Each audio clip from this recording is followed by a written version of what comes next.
welcome to the new series of Drishti IAS. I am Pooja, and in this segment today, we are going to analyze the entire issue with respect to free speech on Twitter, for now which we see Elon Musk as the owner.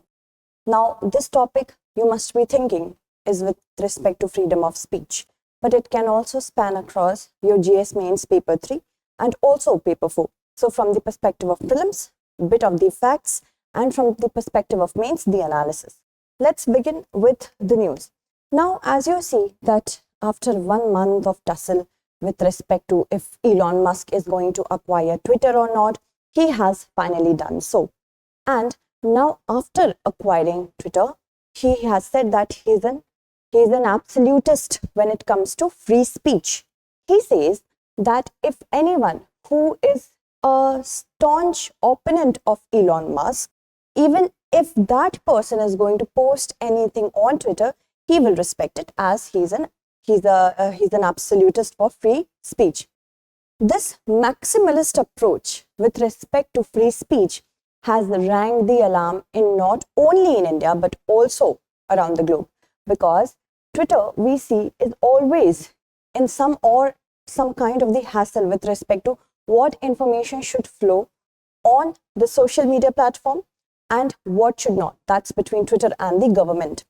Now you see that the news is if Elon Musk Twitter interferes with free speech in India, then it will create a problem. This has been said by Shashi Tharoor, who also heads the Parliamentary Committee on Information Technology. That is why it is very important from the perspective of India. We have to discuss this. Moving on, if we talk about free speech, what is the issue revolving around it? This is the tweet of Elon Musk, who says free speech is the bedrock of functioning democracy, and Twitter is the digital town square where matters vital to the future are open for debate. And this particular tweet talks about including those tweets as well for which Elon Musk might not agree with, but because they have to respect free flow of information, they will let it stay on the platform. And this has been countered by Shashi Tharoor and many other countries. He says that Elon Musk, who owns the social media, which social media company, is not to our concern. What matters is what they do and how. Similarly, we see that Twitter, since many years, has been promoting free speech. Why do I say so? And this, I am saying so because since 2011, the co-creator as well as many other CEOs are in the support of free flow of information, no matter if they agree with it or not. What is free speech? Freedom of expression. It applies to all kinds of ideas and speech and expression. That might also include something that is deeply offensive. By that, I mean hate speech.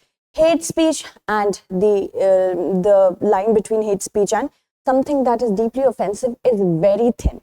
It becomes really hard and it's a wondrous task to differentiate between them. That is the problem. And Article 19, you see, of the Universal Declaration of Human Rights protects freedom of expression, that is freedom of speech as well. Moving on, let's talk about what the CEO and the co-creator of Twitter said in 2011. He said that the tweets must flow. Okay, the tweets must flow, that freedom of expression was essential. And while we do not always agree with the things people choose to tweet, but they keep the information flowing because it's a part of free speech, irrespective of any view we have about the content. And then Twitter CEO Dick Costolo famously declared in an interview, "We are the free speech wing of the Free Speech Party." So this is a narrative which Twitter has maintained since the last decade. And this was something that was clarified. This statement was a clarification by Elon Musk recently when he said that he's an absolutist for free speech. He said that I am against censorship that goes far beyond the law. He said that he meant with free speech that whatever freedom of expression is going to be there has to be within the bounds of law. It shouldn't be something excessively offensive which goes beyond the laws for censorship. Moving on. Now that was the clarification. And free speech in India is protected by Article 19, Clause 1, Subclause A of the Constitution. This is a fundamental right? It protects the freedom of expression, freedom of speech. And there also comes one thing that we have to keep in mind, that there are fundamental rights are not absolute in nature. They are subject to reasonable restrictions. They can be restricted on grounds when we have to maintain the interest and security of the state, friendly relation with foreign countries, also public order, decency or morality, or in relation with respect to contempt of court, defamation or incitement to an offense. So these are the grounds on which freedom of speech and expression can be restricted.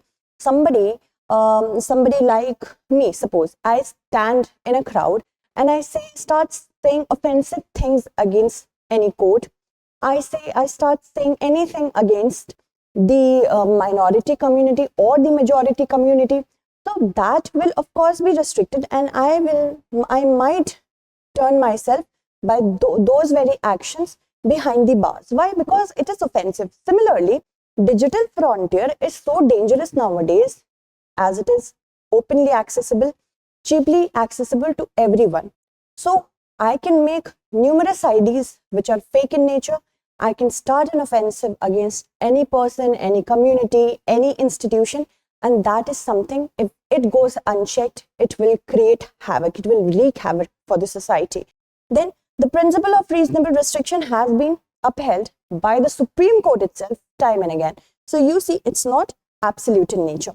Then comes section 69A of the Information Technology Act of 2000 that protects that delineates the line between freedom of expression and hate speech. Basically, it has given the Ministry of Electronics and Information Technology the powers to issue direction for blocking for public access of any information through any computer resources. So if there is any source of power that has been provided to the Ministry of Electronics and Information Technology, that is given under section 69 clause A of the IT Act 2000. Remember that. And the ministry can issue emergency orders as well. So the ministry has the power to issue any sort of emergency orders, and if suppose Twitter is there, if Twitter has to challenge those orders in the court, that will be possible only after Twitter has complied with the request of the ministry. And after that, if supposedly, hypothetically, Twitter doesn't do so, it can also attract jail term to the person who it was concerning, the emergency orders were concerning. And similarly, you see, if I said hypothetically, Twitter doesn't do so, so it can also land the India-based head of Twitter into trouble, like it did when Manish Maheshwari, he was summoned by the UP police after a video spreading information about it went viral on the platform. Comes digital arena, and for the digital arena, as I said, the Information Technology Act, Intermediary Guidelines and Media Ethics Code Rules 2021 asked Twitter to apply due diligence with respect to what content they are posting on their platform. And the government warned that Twitter, if it did not comply with the rules, it could also lose its intermediary status. What is intermediary status? I have a house, two people have come and they started saying very offensive things, or they started giving hate speech against one another or against a third party. Now, I am not involved in this process, but because they are using my house, I have the protection of being an intermediary because I'm hosting them in my house. Similarly, for Twitter, it's the same. If it doesn't comply with the rules, then what will happen? Twitter will also be someone who will be held accountable for whatever havoc or whatever issues that are being created in my house. So it's similarly for that. The Andhra Pradesh High Court warned Twitter of stern action when if it will fail to comply with its orders with respect to hate speech and offensive words written against the judges of the High Court. Okay, moving on. If we talk about the concerns, Elon Musk's concerns are also very valid with respect to bots, with respect to Twitter not being an open source log. An open source log will provide an information about which tweets are being promoted and which tweets are hidden. So that can give rise to having an exact mindset with respect to which tweets are having some sort of financial or robotic support in order to create a narrative in Twitter, and which are hidden in nature, which are real in nature. So first that. Also, that being said, having to recognize the real IDs, the real followers, who are actually people who are following other people, who are the actual people who are tweeting those things which are being tweeted on Twitter, that is another task that has to be done if Elon Musk's vision of achieving an open source Twitter, well-informed, opinionated Twitter has to form. Another thing is that the company has human rights responsibilities, because it's a very, information is power, knowledge is power, information is power.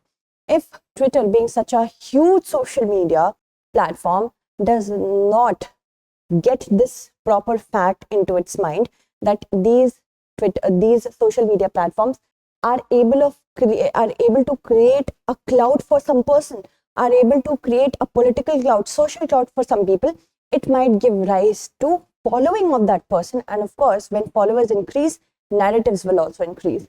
And freedom of expression, as I said, is not an absolute right. Digital frontier is very difficult to handle first, because it gives access to everybody.